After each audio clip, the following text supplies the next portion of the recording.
Decirle, vamos a entrarle de lleno al tema porque es interesante y establecemos comunicación con Javier Oliva, el profesor investigador de la UNAM, buen amigo de Mega Noticias. Javier, como siempre, gracias por atender nuestra llamada. Buenas noches. Números escalofriantes, pero ¿qué tan reales? ¿De dónde vienen esos números? Sí, primero, muchas gracias, Francisco, por la oportunidad. Saludos al equipo en cabina y al teleauditorio. Hay que partir de un supuesto que incluso la DEA, en el propio contexto de las agencias civiles en materia de seguridad e inteligencia, pues tiene un prestigio algunas veces cuestionado.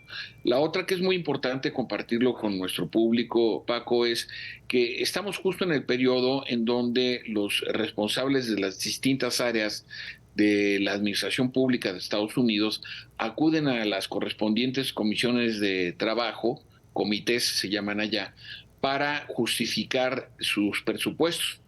Recordemos que esto se va a votar durante el mes de septiembre y lo que se decida comenzará a aplicarse el 1 de enero del 2024 para el nuevo año fiscal.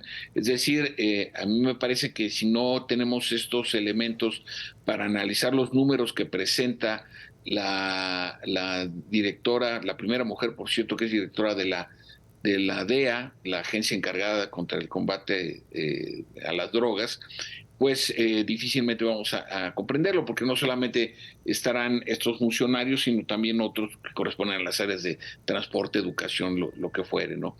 En este caso es específico, y me parece que el presidente de la República en la cápsula introductoria señalaba, bueno, que es difícil que vayan a dar ellos sus números, desde luego, pero sí el número que aportan tanto de elementos que supuestamente integrarían a la organización de los hijos de Joaquín Guzmán o la organización de Nueva Generación, así como la presencia, algunas fuentes que consulté para prepararme para esta entrevista, Paco, hablaban algunos hasta de 100 países, otros hablaban de 45. De cualquier manera, es una presencia muy importante, pero esto se encierra también en una lógica de la política exterior de Estados Unidos que tiene que ver con la agresión procedente del exterior. Es decir, durante la Guerra Fría fueron los comunistas, después de la caída del muro de Berlín hasta los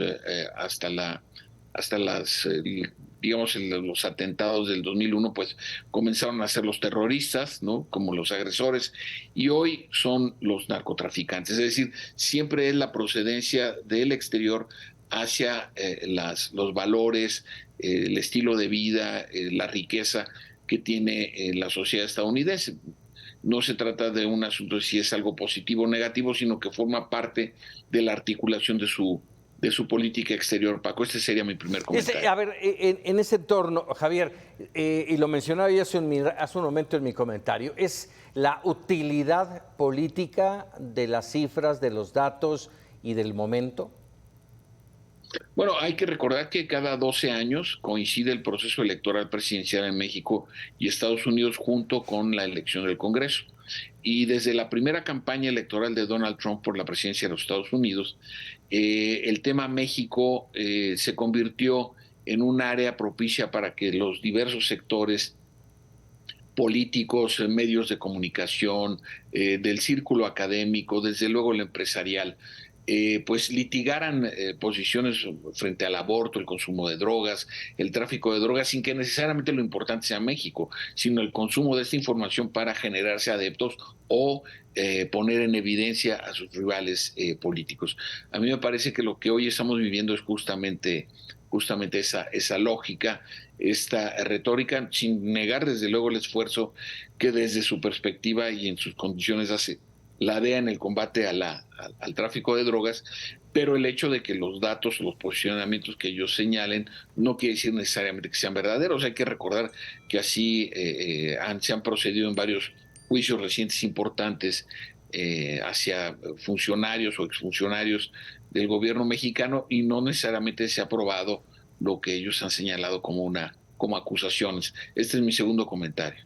A ver, no resultaría, yo hace un momento mencionaba, ¿dónde queda la cooperación México-Estados Unidos, la tan subrayada cooperación? Si hace apenas unos días, ni siquiera una semana, estuvo aquí Sherwood Randall y habló de una gran cooperación. ¿Por qué esta información, por qué estas cifras, estos datos no se dieron a conocer? Sí, bueno, ella es la cuarta vez que es la consejera o es la responsable de la oficina de la Consejería para Asuntos de Seguridad Nacional del presidente de los Estados Unidos, la cuarta ocasión que viene aquí.